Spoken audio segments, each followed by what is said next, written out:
Welcome to the Ignorance is Strength podcast. I'm your host, Fabian motherfucking Ojeda, and I don't know shit, but that's okay. All right, let's get this shit started. Thank you everybody for listening to episode 1 with Andre Duran. We're back with episode 2 and have another very special guest, my good friend, Alfred Whitey Villarino. How you doing, Whitey? I'm doing good. Thanks for having me on. Good, man. How you holding up with this whole quarantine going on right now? I'm doing all right. You know, it's a little weird seeing everybody staying home and you having to go into work thinking about, disease and things like that you really didn't have on your mind, a few weeks ago. Yeah. Well, you usually think about disease anyway. You got some weird stuff on your mind, right? I don't know about that, but yeah. I mean, but it's like less traffic and everything right now. So it's like, I mean, is that less stressful? It's definitely less stressful, especially at the end of the day. You just want to get home, and it takes about 40 minutes to an hour on a normal day, and now it's taking about 20 minutes. So, are you wearing like? Yeah, go ahead.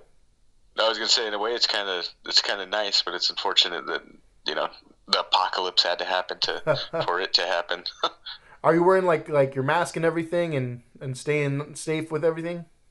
Yeah, as soon as we got back into work, they had a big meeting with everybody, which was great. I mean, to cram everybody in a room, right? And they told us to wear masks and gloves. So now it's mandatory. We have to do that. I think at first everybody was like kind of confused at what was going on, and then the guidelines happened, and now everybody's kind of complying with everything. Yeah, so I mean, we'll get a little more into what you're doing because I know you're considered an essential worker, and we'll talk a little more about that in a bit. What I want to do though is I want to give a little bit of a rundown about how we know each other. In my last episode, I talked to my cousin Andre Duran, and do you remember Andre? Yeah, I do remember Andre. He was a funny kid. Yeah.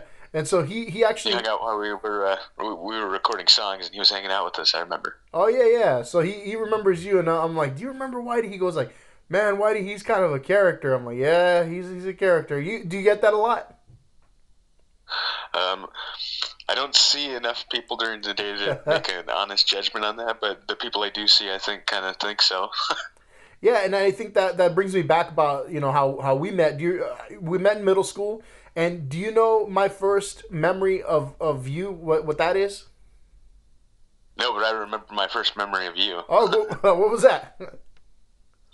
Somebody threw an apple at me, and it fell short, and it ended up hitting your shoe, and I was standing next to you talking to you. And you got so angry that somebody threw an apple, because I don't know if you thought it was thrown at you or you're just angry that somebody threw an apple in our direction or whatever, but you hit that brick wall so hard behind us, and everybody just kind of said, oh shit, and ran away. So well, I guess it worked, right? Yeah. Oh man, yeah. So we got a lot of stories like that, and I think one of my first memories of you, I remember, I think you were brand new. I don't know if you were coming from another middle school or something like that, but you were like doing this weird like pro wrestling style, bash my head into the wall, make it look good, but it's fake kind of thing. Oh yeah, definitely grew up watching all that wrestling stuff. I was a WCW kid and a WWF kid. I mean, so we went to Kranz Intermediate in El Monte. How was that experience for you there? I know you were kind of like the oddball there, right? Because I mean, in a sea of like thousands of Hispanic kids, you were the only one that, I mean, not that you're straight up, like a white guy, but you're the only one that looked different. Yeah, really. It was kind of a scary experience when you think about it. I mean, I felt like I had less of like room to mess up. It wouldn't go unnoticed, Yeah, and that's actually part of the reason I really wanted to have you on the podcast. I think you have a really cool story about, growing up different, but persevering through it all. And that's honestly where I earned, I developed a respect for you, because you were able to handle that. Because I don't know how a lot of kids handle it nowadays, where they're getting picked on or they're the oddball out, but I don't think they cope with it very well these days. What do you think about that? No, I think that things have changed since we were younger, I mean, you have a lot of outside influences now that you didn't have, like your Facebook and social media that the kids just jump right on right now. I mean, you have these 4 and 5 year old kids that get handed a tablet. I mean, they start everything at a young age now, and it's. I mean, we didn't get any of this stuff until we were about teenagers. Yeah, I mean, it seems now, that everything's so fucking personal. Like if somebody doesn't like your picture or makes like a comment about it or whatever, it fucking ruins you for the whole day, the whole week.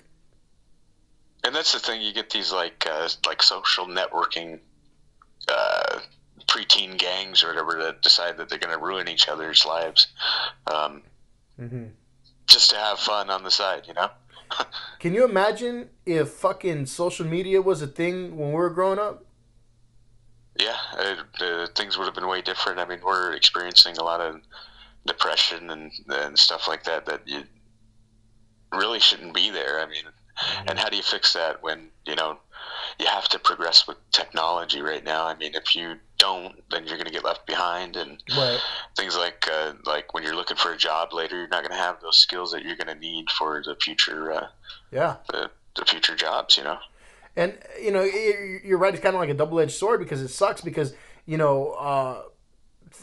think about it back in the day, right? If you were getting fucked with at school or whatever, as soon as you got home, that shit was over for the day. You might see it tomorrow, you might not, but it was over. But now, you fucking carry it everywhere with you. So you get in an argument or somebody picks on you at school, and not only do you have to deal with it there, but you have to deal with it at home because you're on your fucking social media and people are still talking shit and whatnot.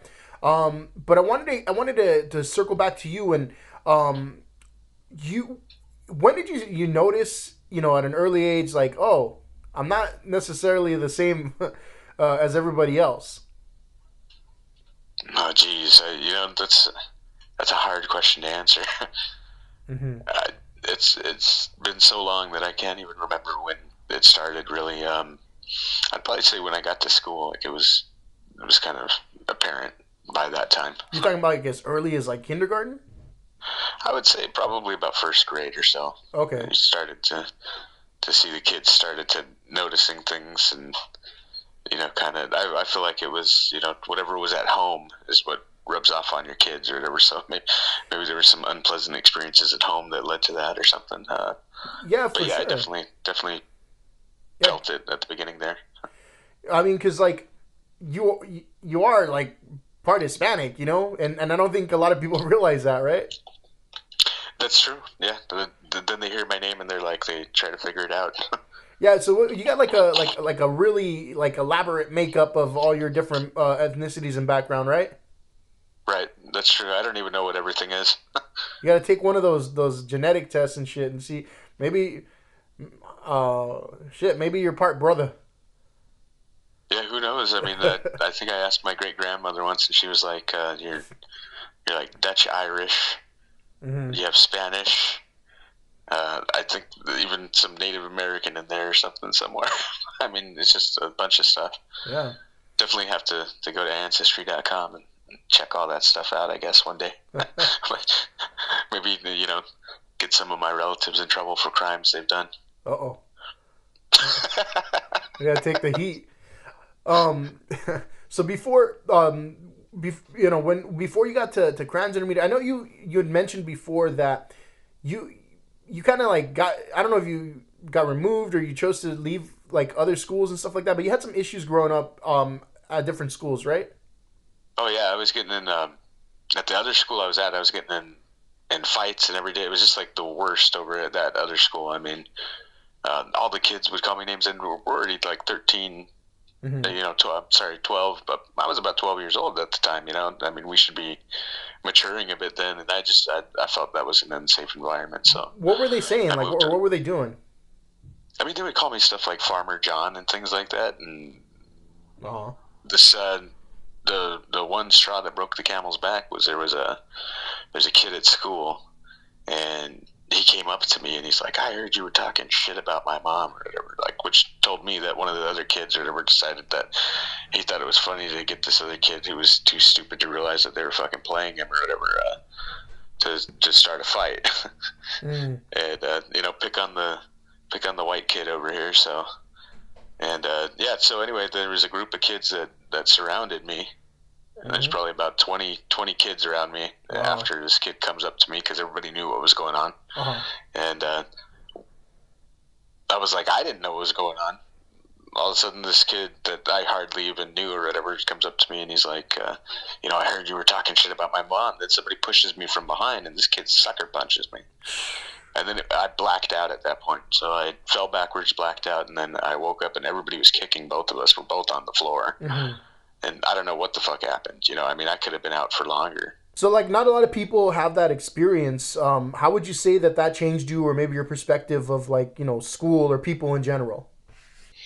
Well, it definitely made me aware of, strangers. Yeah. And then, you better be alert kind of at all times. Do you think it kind of, like, maybe toughened you up a little? It definitely did, yeah. I mean, I had started doing martial arts and stuff at that time. Mm-hmm. And, it definitely strengthened my want for learning how to defend myself. That was a bad feeling, not really knowing being helped, what to feel when a punch was going to come, or yeah. Like when there's a bunch of people around you, how to defend yourself, like curl up and mm-hmm. not get blacked out. Yeah, it's always a good thing. And then so that leads me to where we really kind of got to know each other, because I knew you in middle school, not super well, right? And so we're in high school now, and it's day one of wrestling tryouts or whatever. I mean, it's not really tryouts. Everybody makes a goddamn team, but I'm there, and then I see you there, right?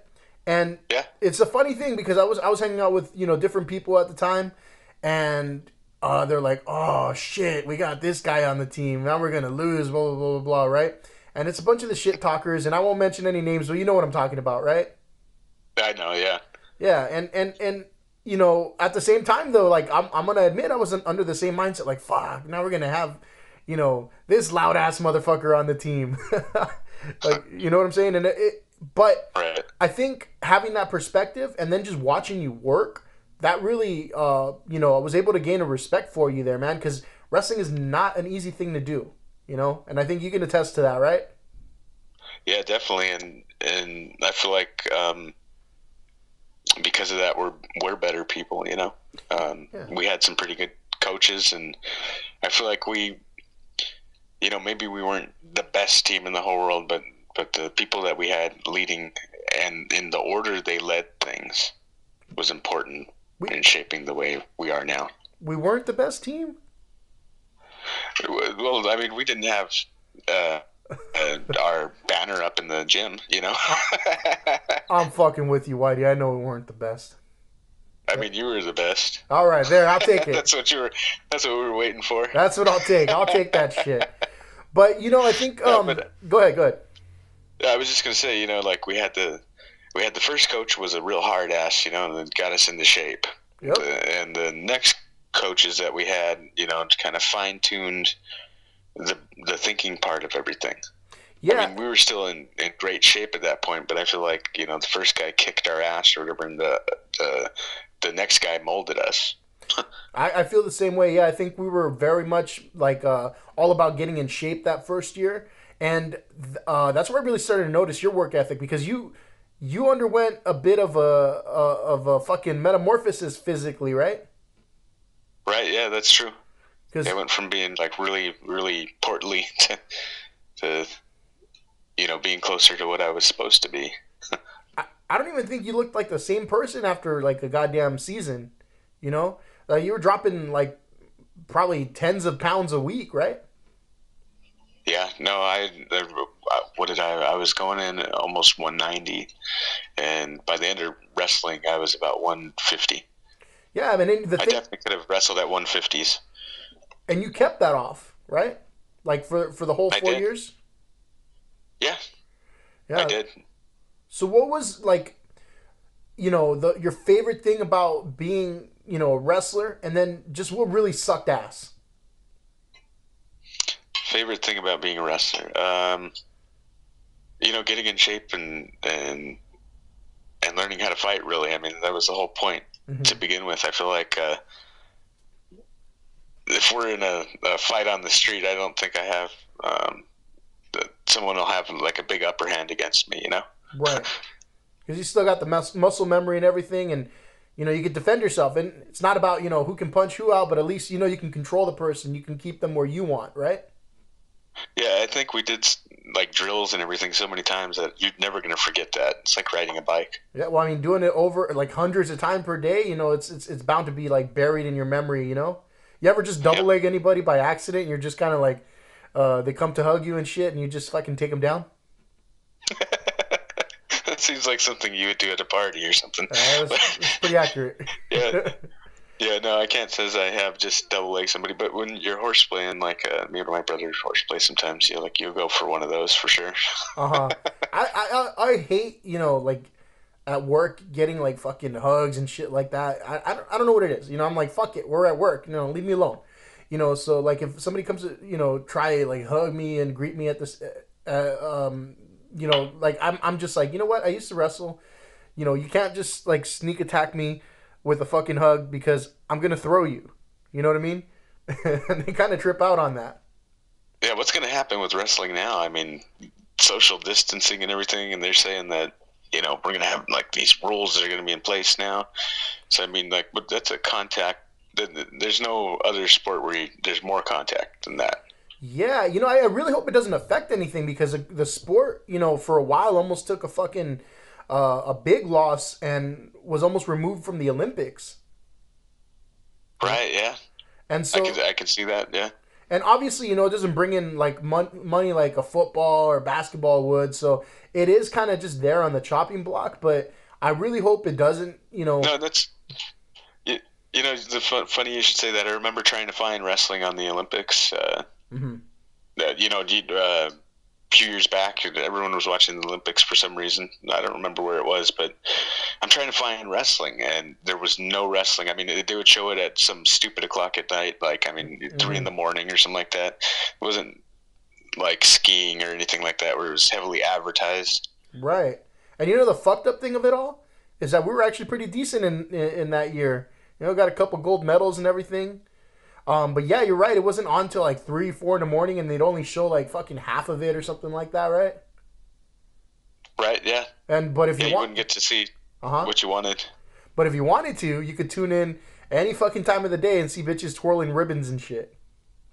Right. Yeah. I remember you were some of the only people that I knew who ever watched that stuff, by the way. And I couldn't figure out where the hell you guys were watching it because you'd be like, "Oh, did you see the wrestling match this weekend?" And it was like, "No, I didn't." Where the fuck are you getting this inside information? And the internet wasn't widely available at the time, so I feel like you were in some sort of secret club. Oh, I was, but I thought you were accusing me of being one of the only people to watch ribbon twirling. I was like, you motherfucker. Well, it's better than the marble races. I mean, I'm petitioning to get marble races for the Olympics for the next Olympiad. I mean, that's probably what it's going to boil down to. Yeah. At this point, Whose country's marbles are better?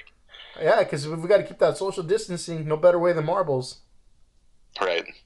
Yeah, but I really hope the sport doesn't take any sort of a dip because of this bullshit. Because I mean, it was in the process of growing with girls too. I don't know if you noticed or if you're in the loop on this, but a lot of teams have girls only varsity teams now. I think this is recently. They even had their own like legitimate CIF tournament, their own legitimate league tournaments, and they were how we used to go to state and watch the state tournament. Right. So now the girls are part of that too, and so it's crazy because it's made such huge leaps and bounds. But I mean, if we let this pandemic just kind of like eliminate it, that would really fucking suck for a new generation of wrestlers. Right. Yeah, they're not going to get the same opportunity. And, the same thing goes for the school kids. They're not getting the same opportunity right now either. Mm-hmm.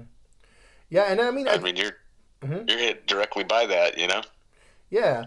I mean, well, I think I'm safe for now as far as my job. They're still sending the paychecks. So, I'm not complaining. I do think it sucks that basically a whole semester is gone. Um, I know we got to take precaution and everything, but I feel it's too much. I honestly do. I think shutting down um, everything, especially school. Can you imagine the kids who were supposed to graduate 2020? You know? Right. Yeah.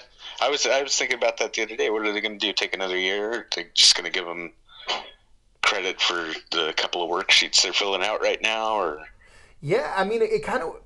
The thing is that nobody knows. No, they don't. They don't have any fucking idea. So like I know like LAUSD, right? They're not failing anybody. So they're not failing anybody. Even the kids that right? were failing. You know? So it's like Yeah. it kind of works out for them, They kind of just got away with not putting any work in because and it's legitimate, some of them like, okay, I don't have internet access, but they several companies stepped up and said, well, we're going to give you free internet access. Oh, well, I don't have a computer tablet. A lot of resources. We're going to give you a computer and or tablet, right? But then the other excuse is like, oh, well, I don't feel comfortable at home because we have 10, 12 kids packed in one house, and I don't have any privacy, or I can't I can't study or do my assignments online without being bothered by somebody else. So there's always something in the way. But I get it. But at the same time, I still think they should be held to some sort of standard and be held accountable for doing work. No. Yeah, well, here's the deal. I mean, like you're talking about the kids at the bottom of the totem, but what about at the top, where you were going to be the valedictorian, and you worked really hard to get that position, so that way you can get a good college scholarship. Yeah. Where's that going? Mm-hmm. Yeah, I mean, that kid's getting screwed too. I think so. And can you imagine? Not having a prom, not having a graduation, not having all the end of the year stuff. Like that must really suck for the class of 2020. I was telling the guy at work, I said, no grad night this year. Let's fuck that. You were reveling in the fact that they were gonna miss fucking grad night. Yeah, well, I mean, you didn't hear the part of the conversation before that where we talked about how I wasn't going to get to eat a steak at my favorite steak place, so I was already bitter before I said that.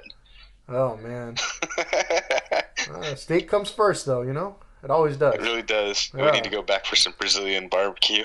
Holy shit, I was dreaming about that, man. I'm like, fuck, I can't wait for this quarantine to be over to just fucking go to the Brazilian steakhouse and get that. What do they call that shit? The picanha, the steak picanha, or whatever. Yeah, red picanha. And they're gonna come out in little hazmat suits now. I don't give a shit as long as they bring that fucking sword, stuffed with meat and that fucking pineapple that's grilled. Holy fuck! We're gonna have to eating bubbles. I'll take it as long as we can get there. Steak bubbles. All right, that works.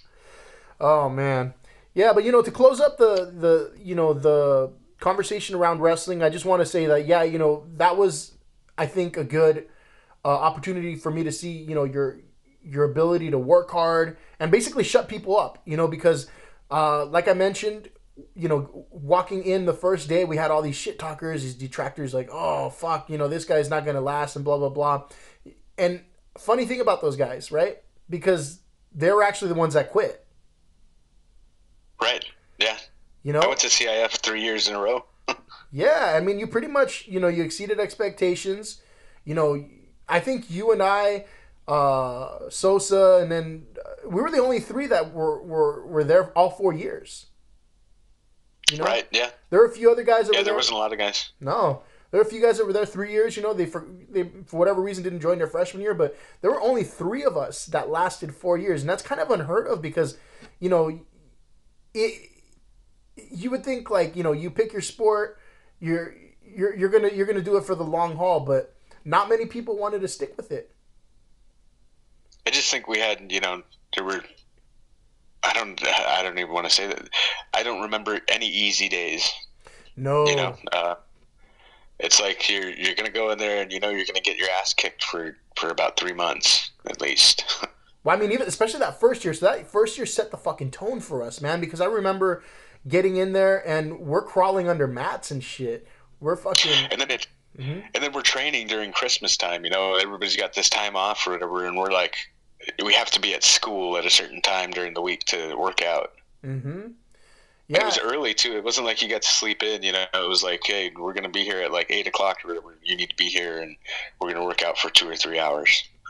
And then you can't eat. Yeah, and then you can't eat.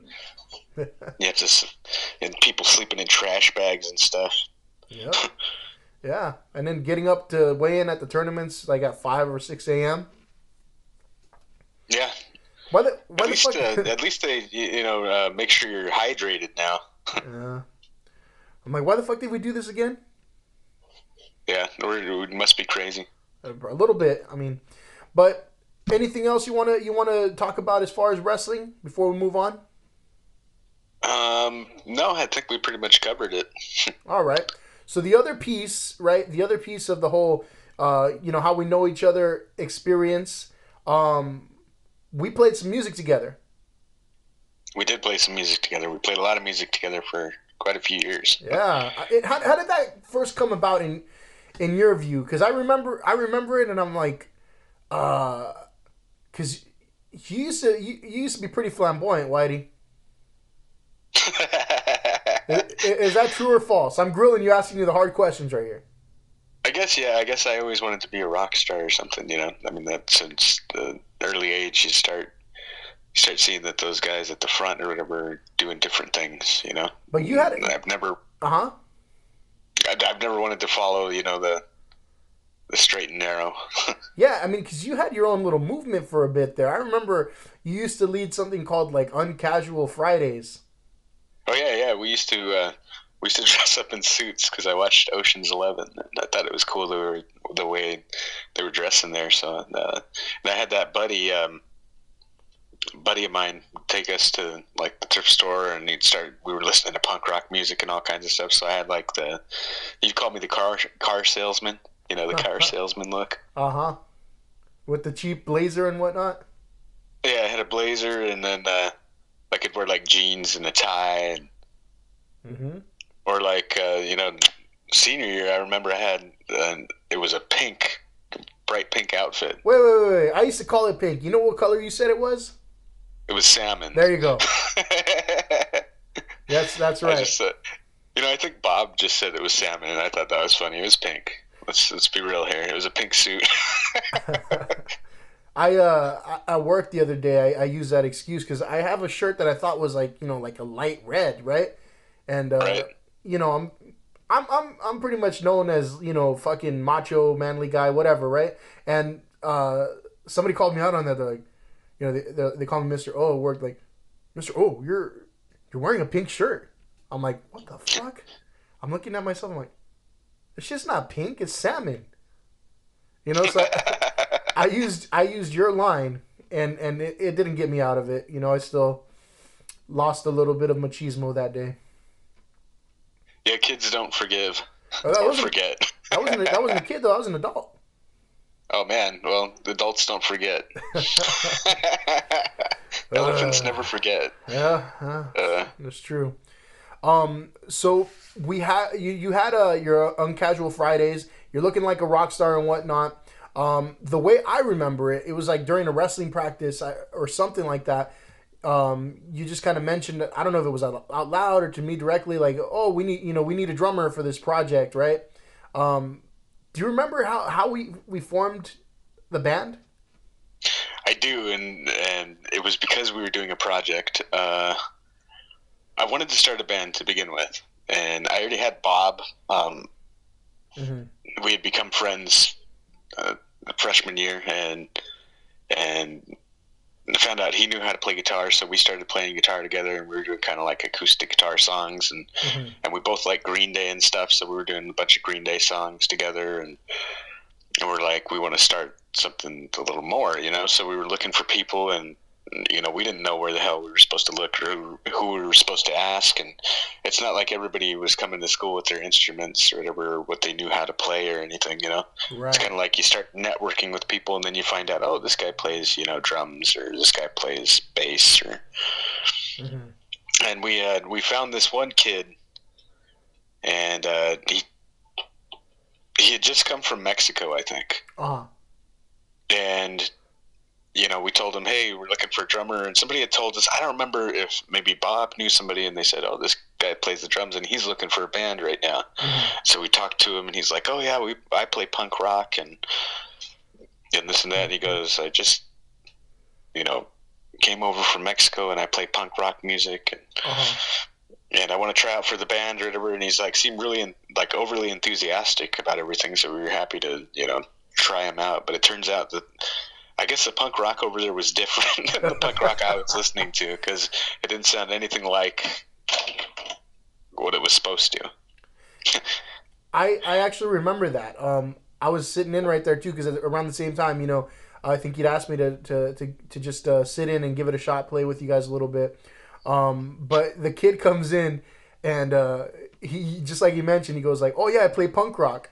Right, and you were playing your thing. Usually as a drummer, you follow what what the guitar player or whoever's playing the fucking music. You follow them, right?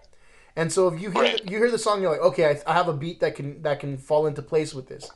He was pretty steadfast about like, no, this is the punk rock beat, and there was like only one punk rock beat. Right. Yeah. That's funny.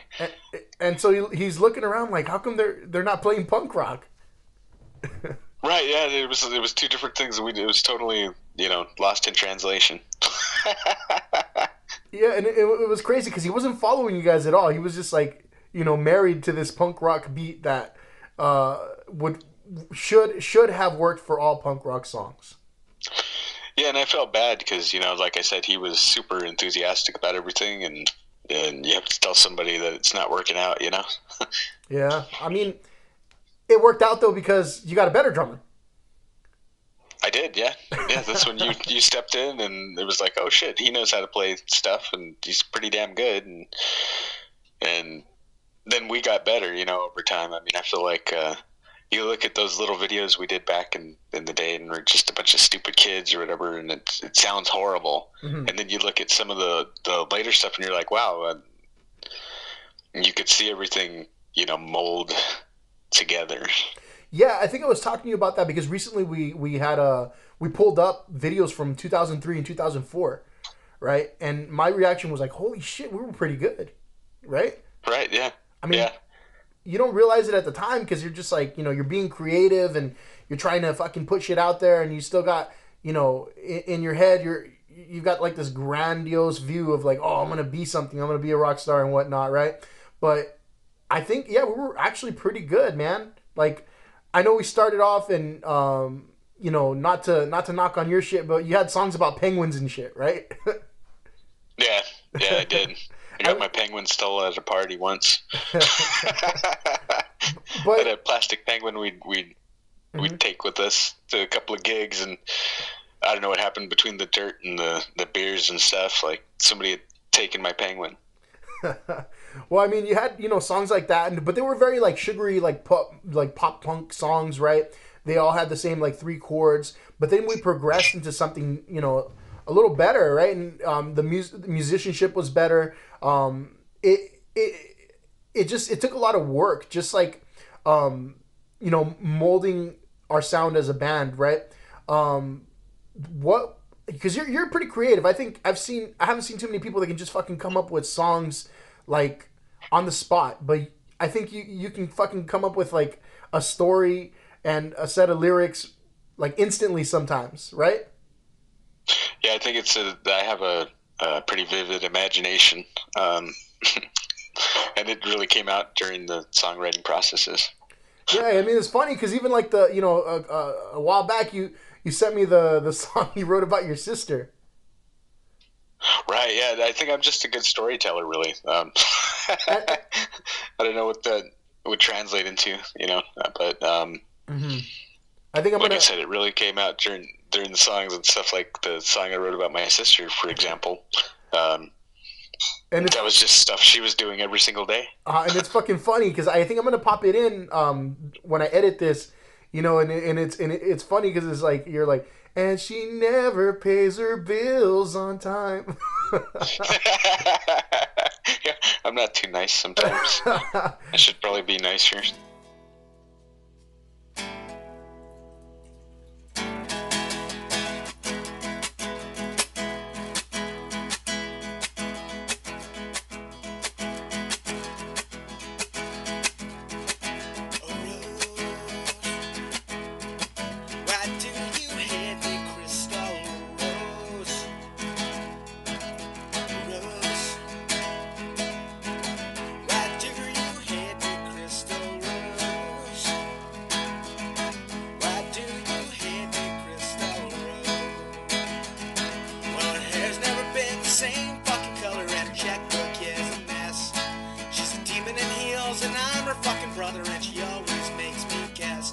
she never pays her bills on time.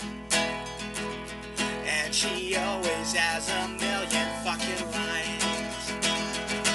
Oh, Rose, why do you hate me, Crystal Rose? Why do you hate me, Crystal Rose?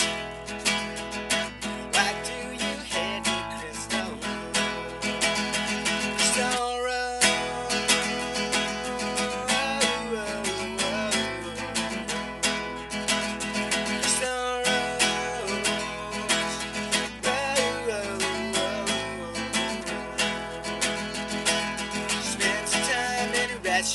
Wishing she was somewhere else. If she had 5 minutes left to live, well, she'd spend it by herself, or she'd spend it with Walt Disney, or she'd spend it with Walt Disney.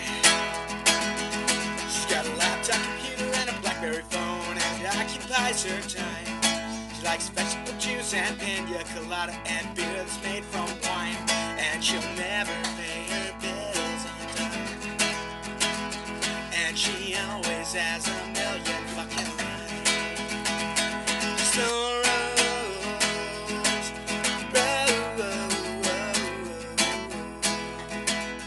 so Rose,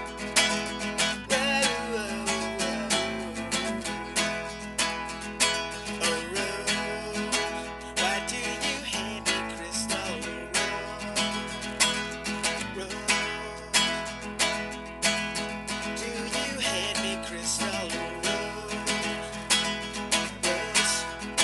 Why do you hate me, Crystal Rose? And she never pay her bills on time. And she'll always have a million fucking lines. But you never heard that from me.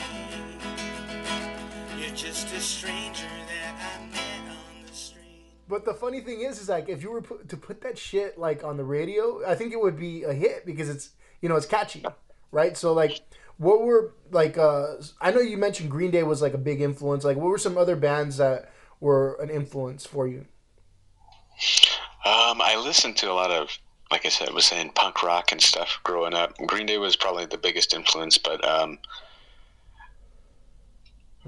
had a chance to see every band that I can think of that I wanted to see growing up. I saw AFI, we saw Jimmy Eat World, we got to see, I even got to see Aerosmith, and I could just name a billion bands right off the top of my head. Sometimes I just sit there and I'll forget things that I've seen because I've seen so many things now. I mean, and so all of it really helped out a lot. Some of the bands, though, Sugar Cult. We were listening to. I saw Newfound Glory when the guy sounded terrible. I think he still sounds terrible. By the way, go ahead. Yeah. I think what really helped me though transition was starting to listen to metal. Okay. And I didn't really start listening to metal until I was about 18 or 19 years old, I'd say. And so that like started to expand your horizons as far as like better musicianship. Yeah, definitely. I mean, I started, listening to the things that I was looking for that I didn't even know I was looking for. Yeah. I had an idea of what I wanted to sound like, but I didn't know where I could find that sound. And you start listening to, there's so many genres of metal that you listen to one and you don't realize there's a whole nother spectrum of things going on over here, Right. And it was talking to people and getting recommendations for songs and things that really switched me over to something cool, like listening to like Buckethead. I'd say was probably the first guy I saw that was really close to what I thought a great guitarist should be. Right, and then I remember because like when we used to practice together, we'd you'd hear a lot of like 3-chord songs like stuff like that, and right. But then like months later you would hear fucking sweep picking and shit like that, and I'm like, oh shit, he's working on his craft. Yeah, definitely. It was just bouncing from one person to another. That's what I like about those radio stations you have now, the internet radio, or like your Pandora or Spotify or whatever, where you can get like a radio station that's kind of tailored to that genre, and you get a bunch of like oddball stuff. I'm definitely into like deep cuts stuff. Yeah, I mean it's definitely easier to find new music nowadays than it was before. Yeah, for sure. So to close out the music discussion, what I know because we had a pretty decent little run with the band there. Played a lot of shows in the in Hollywood and whatnot. We recorded the demo. What kind of like stopped your passion to keep going? I know on my end, I'll talk about that. But why did we stop? I just felt like we had three people that were in it, and I was ready to go all in, and I wasn't really sure how ready you guys were to go all into stuff, Mm-hmm. And the icing on the cake was when the amp broke, that we were supposed to play what were we supposed to play? It was supposed to be some sort of party or something like that. We were supposed to play somewhere. It was a pretty, I forget exactly, but it was a show. Yeah, it was a pretty big show. It was like a drink spilled on the bass amp, and it was like, I think Bob said, I'm going to get it fixed, and it's like, you're waiting to hear back from Bob, Mm-hmm. And it never got fixed. It was like to the last minute, and I was like, I can't do this anymore, and this sucks. Yeah. We didn't have any money, We were fucking broke. Yeah.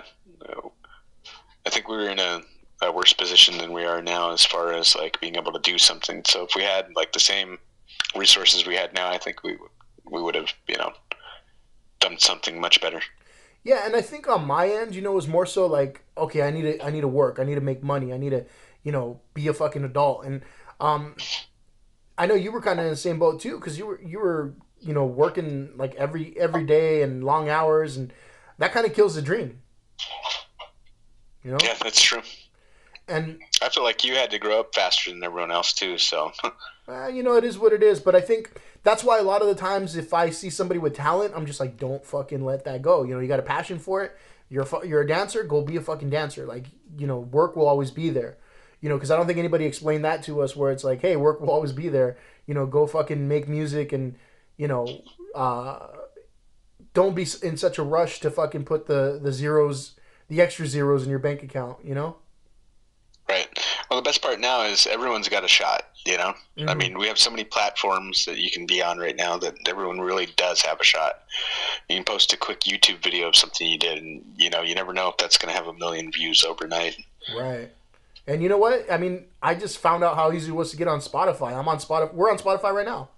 I'm on Spotify right now. Well, not right now. I mean, you'll be posted in a day or so, but there are a lot of platforms, and it is a lot easier to get some sort of notoriety, I think. Feels weird to be on Spotify, like a little lumpy or something. It might be a result of that coronavirus, man. I'm going to get that checked out. Right. Yeah. I didn't know lumps was a symptom, but I guess we'll add it to the list. Listen, the long growing list. If the CDC and the World Health Organization can make it up along the way, so can we. Right? No kidding. We're still finding out, ladies and gentlemen. We don't really know. Oh man. Well, moving on to that though, it brings me to the next point. Right, you're considered an essential worker. What exactly do you do right now? Okay, so my job is to print packaging for the medical and now recreational marijuana industry. And so your industry is considered essential. Yes, we're considered essential because we provide, medical packaging to the legal medical cannabis industry. If we were just recreational, it wouldn't remain open. Mm-hmm. But since we, the people that do go to these dispensaries, they do have cancer, and there are genuinely sick people out there. I know that a lot of people go in there, because their quote end quote back hurts, but no, there's sick people that need that to regain their appetite or whatever. Maybe just relax a little bit while they're in a bunch of pain. Right. So for the longest time, marijuana was illegal, right? And so what were your thoughts back when it was illegal? I mean, because and if you don't mind answering it, like, how long have you been a user? I started early. I'd probably say I was about 16 or so. Mm-hmm. Um, I mean, back when it was illegal. Yeah. See, I started when it was super illegal because I was underage. So, but so I didn't really have a thought back then about it. I was just like, I knew I was doing something that I probably shouldn't have been doing. So, Mm-hmm.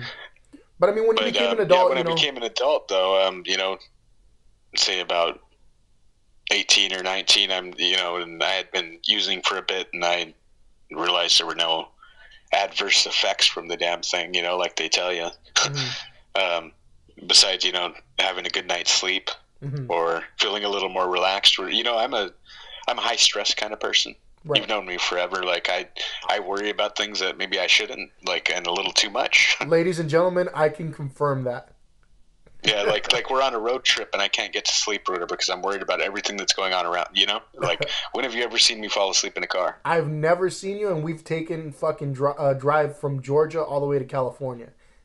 Yeah, I've been awake for 3 days and stuff like that. I mean, like I need that little extra something to get that edge off, so that way I can relax and stop thinking about certain things. Like my mind just races, Mm-hmm. So maybe that led to some of the creativity, but So that was the secret. Damn. So like, I mean, I don't want to get too far into any sort of rabbit holes, but why do you think it was illegal? honestly, I mean, I've seen a bunch of documentaries now, so I feel like the waters are kind of muddy there. Anybody who puts out a documentary is really putting out like an editorial. Yeah. At least these days. Like I feel like there's like not enough fact checking and stuff going on right now to know for sure. But as far as why is it illegal? I feel like they were trying to make certain races look worse than they are, and come up with some sort of like loophole to get whoever out of here, or to punish people that they felt needed to be punished, which was either right or wrong. But yeah, I felt there was a way to control people. Huh. Yeah, I mean, and the fact that they couldn't really tax it at the time. There was no system put in place to say like, because this is something I can grow in my backyard. All the weed used to come with seeds in it. Mm-hmm. Now you don't hardly find any seeds. When you go to dispensary, you don't find any seeds in your stuff because they don't really want you growing it yourself. They want to make the money off of that.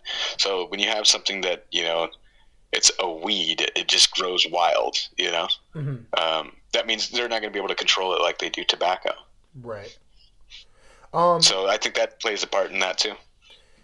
I said it past tense when it was illegal, but it just kind of dawned on me. It's still illegal, right? I mean, federally, it's still illegal. Yeah, but that whole thing's kind of stupid, really. I mean, if you don't see that, I think you're stupid. Mm-hmm. I mean, you've got imaginary lines going through this whole state. You just cut it right up. Mm-hmm. And you've got a guy who can get, 20 years on this side of the imaginary line just for having something. And you got a guy over here who can have a ton of this stuff and nothing happens. Mm-hmm. And you're in the same freaking, house. Yeah. I get what you're saying. Yeah, but even like in California, for example, right? When I was living in Pomona, just at the end of the block, there was a dispensary. That place was getting shut down. I want to say every couple months, and I was thinking to myself, wait a minute, I thought we just legalized this shit. Here's the deal with a lot of these places, though, and there's still a lot of like black market stuff going on. Mm-hmm. And this is the problem with the industry right now. I feel is that you can't go into a place and you go into a business to buy liquor today. Right. They have to post their liquor license somewhere. Mm-hmm. When I go into a place, you look through a phone app or whatever, like say Weed Maps or something. You type in your address and they give you a place. You don't know what that place is. There's no readily way to see if I'm going to get raided when I go in there, because it's, those people don't have a license. They just popped up a shop here and there. All the places look the same inside. You know, there's no difference from one dispensary to another. If you ask me, sometimes they have a nicer couch to sit on in the waiting room or something, but it's all the same. You've got a window or whatever, you got a security door to go through, and then you've got like when you get through the other door, there's glass cases filled with weed and bongs and things. You know, I mean, it's so when you're a consumer, that's a bad thing right there. When you don't have any like government representation to tell you that you're doing the right thing or the wrong thing, especially for the people like me who just want to do things like how they're supposed to be done. Right. I see. Okay, so like you're saying it could be like just a fucking like any random asshole could be running it when you don't see any sort of posting. Exactly. Like, well, you've seen like I've seen videos where, you know, the local gang is running the place and you know, somebody goes to rob them or something. These guys, like 10 guys, show up with guns outside, you know, like to shoot this guy or whatever. Like that's not how these businesses are supposed to be run, you know. You don't know who the hell's in these places, really. Right. So I mean, do you think it'll ever be just 100% fully embraced and legal? And if so, what's the timeline? Well, I think it could be fully embraced, and I think they could do it right. Canada, I went to Montreal, and they had a really awesome system in place. They had nice, immaculate stores, the security at every place, and it just looked like someplace that was open and comfortable. Like over here, when you go to a place, you find a warehouse building or something with an address on the side. You don't have anything, or a green cross, you know? That's pretty much it. They all look like dumpy places to me. Oh, so what it's going to take is to legitimize it is for the places to actually be businesses, right? As opposed to just fucking start making it look like a retail store or something. You know, like if you do that, then people aren't going to look at it for one as a black market bad business. And try to villainize anybody who goes in there. I mean, just make it part of your daily life. People aren't going to care, really. I mean, look at the transition between being legal in this state and not being legal. People don't really care now. 10 years ago, when it was the other way around, they were, you know, I'd be at a party and they'd be telling me, you know, well, it does this, this, and this to you. And, you know, you'd have like 10 people like arguing with you why it's legal or not legal. And now the same people are talking about how they're buying CBD oil, you know, for this or that, or, you know, like they're embracing the cannabis industry. No judgment at all.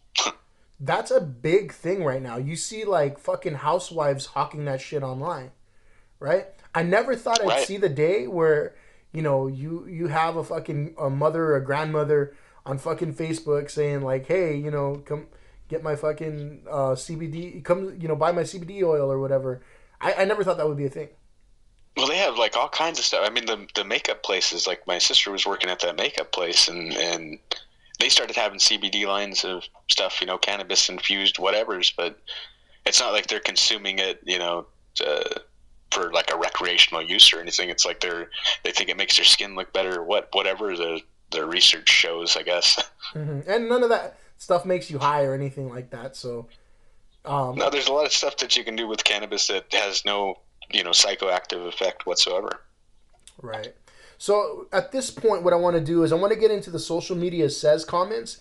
What I asked on Facebook, on Instagram, was should weed be essential right now? Because there are those detractors, right? There are those people that say like, wait a minute, you know, we're trying to make it so that only essential services or businesses are, you know, up and operating right now.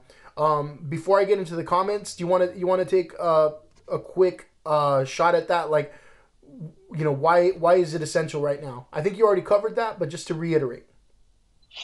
Okay, why is it essential right now? Well, I think, yeah, like I already said, is because there's sick people at home that have cancer and stuff, and, you know, maybe you just don't want to kill your wife because you're locked in a room with her for 24 hours a day. All right, so it's going to stop people from murdering their spouses. I like that response. I'm going to stick with that one next time somebody... That was extreme, Whitey. That was extreme. Yeah. All right, so let's get to the social media says. So we have Marissa Rascon on Facebook says, If they close down dispensaries, they should take all liquor and cigarettes off the shelves too and ban access to web porn. Equitable access to vices, I say. Well, what do you think about that, Whitey? I was thinking something maybe not. My mind didn't go straight to web porn, but I was thinking about that. I'm like, kids are gonna do things no matter what. Mm-hmm. There's not a whole lot you can do to stop them from certain things. I mean, you can lock stuff up, but they're still going to find a way to get to most things. Hey, kids are I mean, they figure shit out, So not just kids, adults too. Yeah. And should we take something away from everybody because a kid could figure it out, or should we focus on better parenting? Yeah. I mean, it's really, to me, that's really the debate right there. Like, I don't have kids, so the people who do have kids are going to say, well, you don't know until you have kids or whatever. But, I'm on the other end where I see you have kids or whatever, and I see it affecting my life. So we got to meet somewhere right down the middle there. Yeah. I mean, that's an interesting point to say, like, if they close dispensaries right now because it's not essential, right? They should close the liquor stores. I think we saw this 100 years ago, Whitey. It was called Prohibition, right? And people still found a way to get their shit, no? Right, but, I mean, you see it right now. You've got a system in place to sell liquor and all this other stuff, and you don't see kids going in there and coming out with this stuff. What you see is adults going into a place, getting something, and then somehow it gets into the hand of the kids. So I think there's got to be some way to solve this without screwing everyone over. Yeah. All right. Moving on in the comments, we got a few people here. Miguel Huerta, you remember him? Oh, yeah. I like Miguel. Miguel's cool. We hung out a lot during high school. Yeah, so on Facebook, he says very simply, yes, if liquor is essential, so is weed. Straight to the point, right? We got Javi Hernandez. You remember Javi? Yeah. I remember Javi. So he says on Instagram, essential, yes, and I don't even smoke weed. And it's under the category of medical use. All right, so you got a non-smoker saying it should be essential. We got Valerie Garcia from Facebook. You remember Valerie too, right? From the Carmine's days? Yeah, I do. Yeah. Yep. So it says, I believe marijuana is essential at any point in time for many different reasons, but also for the people who use it to calm themselves down and unwind for the night. So being home under these stressful situations is enough to make anyone go a little crazy.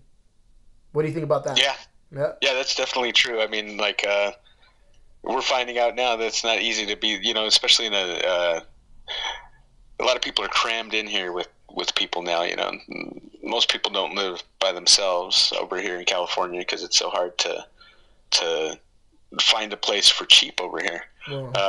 Right. So we're crammed in with everybody right now. Like, I got 5 people in this house right here, and I mean you're rubbing elbows with people in the wrong way because everybody's stressed. They're stuck. There's nowhere to go. You know.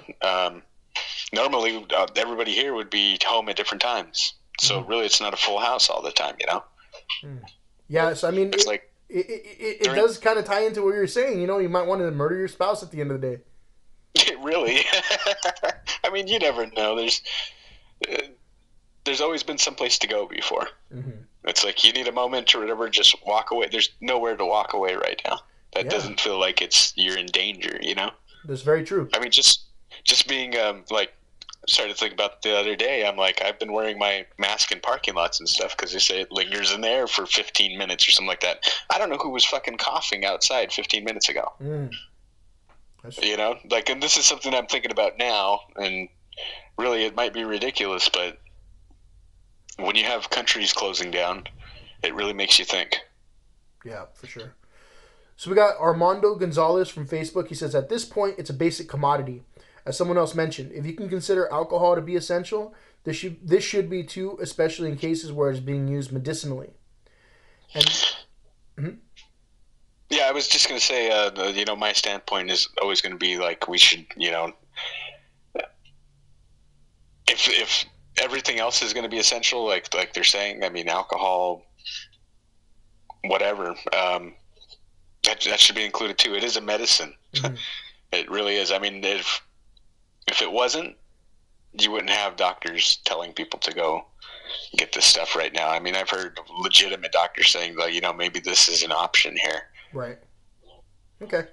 So we have a final comment, and this one's a bit of a detractor. He's actually a former student of mine. Elmer Diaz on Instagram says, "Weed is not essential. Liquor stores are not essential. The only thing I worry about is how the government is infringing on our constitutional rights and how Google and Apple can tell the police if you're out in public with the virus." Sounds a little conspiracy theory-ish. What do you think, Whitey? I think that the government has to tell you when you can be out of your house because there's a lot of stupid people who just don't follow simple directions, Or, I mean, you see all these people at the beach and, they're crowded together. It's like, what the fuck don't you understand? Did you see the people in Huntington Beach fucking protesting? Yeah, I mean, come on. Ah, man. This is ridiculous. You think a country would just start to shut itself down and fucking risk losing all these trillions of dollars just to see if they're going to be able to control the people here? Yeah, I my biggest thing is, like, I don't like this. I fucking hate it. I wish, everything was normal, but I'm not going to be stupid and add to the problem, The longer we, want to play this fucking hokey pokey with it, the longer they're going to keep fucking keep things shut down. You know what I'm saying? Like, I can't even go to the fucking gym that's next door, literally like 10 feet away, because it's shut down because of this virus, That was I just don't know. I just don't know if they handled the whole thing properly to begin with. I mean, here's another issue. It's the same issue with the federal and the state thing. I mean, they should have shut things down on a federal level, like the federal and state level. Every state. You can't just, let's just do California and New York, and we're going to cripple these economies sooner than the rest of them. Or they should have just shut everything down, kept all the non-essential, did everything that they're doing in this state to every state. Locked down all the borders for a couple weeks, Okay. But really, I think the problem is there's just not enough people out there to govern everybody. Right. So you don't mind the lockdown? I mean, you think it's a good thing? Well, I would prefer some time off right now, to be honest with you. I'm on the spectrum of people that work too much. Right. And like, I work most Saturdays. I probably get like 4 days off a month most months. It seems recently. The rest of us are not essential. We're stuck at home. Right. All right. Yeah, I like the memes that are coming out with, like, Will Ferrell. It's like, hey, I'm essential. I'm a pretty big deal. If the fucking virus has done anything for us, it has provided hours of fucking comedy gold when it comes to memes. Yeah, that's true. Yeah, I saw some pretty good ones already, so you're right. It only takes a fucking pandemic where people are dying, right? I guess we have to look for, something to cheer us up, even if it is a little dark humor here and there. All right, we're going to close out about weed and, being essential, and we're going to move on. I want to really get your take on this because it's a little out of the ordinary, but I think, again, it's a cool story, something you could tell people. The whole, premise of this show is I don't know shit, right? So people are teaching me about it. You actually have a wedding coming up. Yeah, I do. Right? And I don't know when it's coming up, but it's coming up. Right. I mean, well, lockdown aside and everything like that, at some point let's pretend that's all going to end very soon, right? The interesting thing is that your fiance lives in Canada, right? Yes, she lives in Quebec. So you have to do a few, things to make this marriage work, right? And you have like certain timelines, and you have to fill out all kinds of paperwork. How does that work? Oh man, we had to get. I've been seeing her for it's been like 8 years since we first started talking, and we had to get together, a proof of relationship package, which pretty much spanned about 7 years. So, I mean, it was just digging through everything, looking for pictures, trying to find out how to get chat transcripts, in like a government format, so they can see that there's actual paper trail of us knowing each other, coming up with pictures and things. So it was kind of a trip down memory lane, but it was a lot of stuff to get together. Mm-hmm. So you have and to being on that end, like the whole immigration thing, I'm like, man, this is super tough. It's not an easy thing to do by any means. I mean, and if you get a lawyer to do this stuff, I think they were saying you're looking at between $2,000 and $4,000 just to file. To justify, like, this is why I want to get married. Yep, pretty much. Yeah. That's interesting, because can you imagine if every couple that wanted to get married had to justify why they want to get married? Yeah. Yeah, really. Well, I think, part of it too is like there's a mental evaluation that goes into the whole process, which I think is a good thing. You don't want just anybody coming over and doing crazy stuff, especially with all the stuff that we've seen growing up, and the terrorism and things that happen. We're kind of on edge over everything because of all that. So, I mean, I don't feel like it's a bad thing to be screening the people that are coming through. So do you feel like the paperwork is it excessive? Or, I mean, I know you worked really hard on a lot of these forms. I mean, I think I was one of the people that wrote a letter for you as well. Yeah, I think the forms, I don't know, when you get into bureaucracy, you realize how nitpicky they are with things, like, and how ridiculous some of the questions sound when you read them out loud. Like, for example, it was like have you ever been part of a guerrilla warfare, blah, blah, blah, and murdered a bunch of people would be like one of the questions on the list. I'm just, exaggerating, but it was pretty close to that, Well, and there was a ton of questions like that. It's like, are you a refugee from this country or whatever, and have you blah, blah, blah, and been with a terrorist group and blah, blah, blah, like, you're just supposed to answer all these questions. And I'm thinking to myself the whole time, like, if you were doing any of this stuff, I don't think you'd check a box on a form that said, oh, yeah, I'm going to do this bad shit. Yep.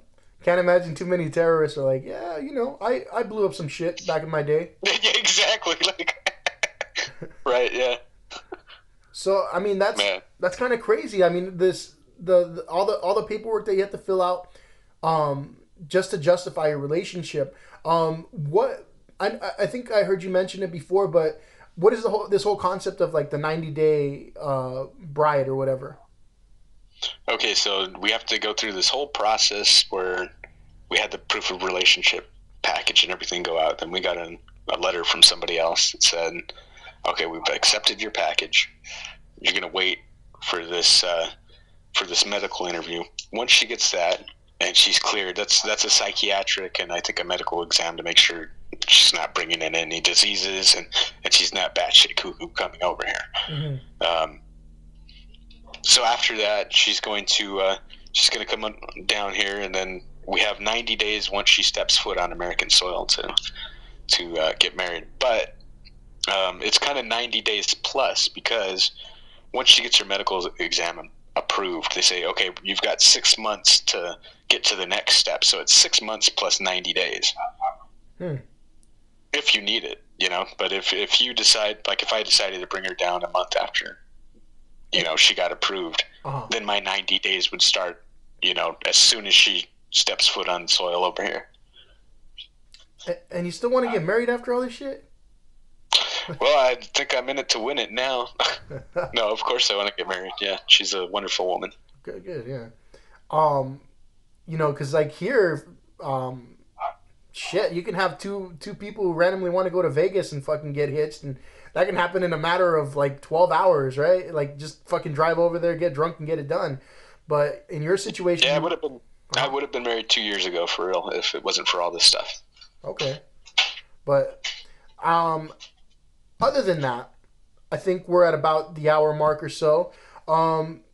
Is there anything else you wanted to put out there on the old Spotify waves? Just, everybody stay safe.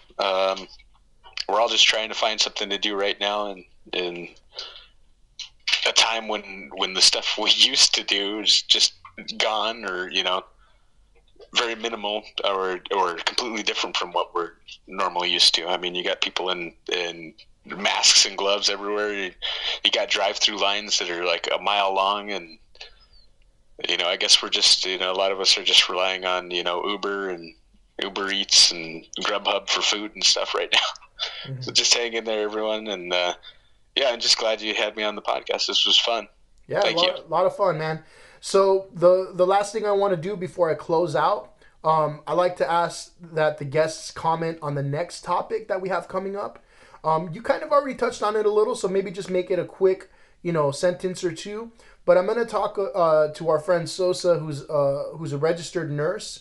I'm going to talk to him about the pandemic. And the question that I asked for, like, the meat of the conversation is the media basically blowing this whole coronavirus pandemic out of proportion? What's your quick thoughts on that? Man, he would be the person to ask, too. I'd been thinking about him. I'm not sure if the media is blowing it out of proportion. I think that, nowadays you get a tagline or whatever, and they realize that it's getting headlines or whatever, that they run with it. But I don't think the media is blowing it too out of proportion, because you've got multiple countries going through the exact same thing. Mm-hmm. And it's you've got multiple countries reporting the same thing. So it's not like it could just be our government, doing some sort of conspiracy or something like that to keep it contained, unless they're really smart at working with everybody in the whole world now, which we know is not the case. Like, you're dealing with people that don't get along, and they're saying the same thing. Right. That's something to think about. That's a good point, because, like, in order for this, stupid, like, conspiracy theory about everybody's in cahoots, in order for that to work, not only would our fucking divided ass government, who can't even agree on a goddamn basic budget, have to agree, but we'd have to fucking agree with the whole goddamn world, and I don't think that that's ever gonna happen. Russia sent us a plane full of supplies. It was like one of their biggest planes they sent on over here with masks and all kinds of other stuff when we needed it. Like, that was weird. Things are happening that shouldn't be happening right now, so it's hard for me to say that this is just some sort of big conspiracy. Yeah. From Russia with love, right? Yeah, from Russia with love. All right, Whitey. Well, I really appreciate you being one of the first early guests, making sure that we get a good pace for this podcast. Definitely looking forward to more podcasts, and then maybe you can jump on a second episode at some point. Sounds good. Yeah, I'm really looking forward to hearing Sosa's episode, because this guy's in it to win it right now, and I'm curious to see what a day is like for him now. Like this, like, if you could get him to run through a day, that would be awesome. I'm gonna try. I think he's injured right now, but I'm gonna try. Oh, gotcha. Okay. Yeah. Didn't know that, but I'll listen and figure out what happened. Yeah, for sure. All right. Thank you, everybody. Thank you for listening to episode 2 of the Ignorance is Strength podcast. We'll be back with more. Thank you. Fuck you. And good night.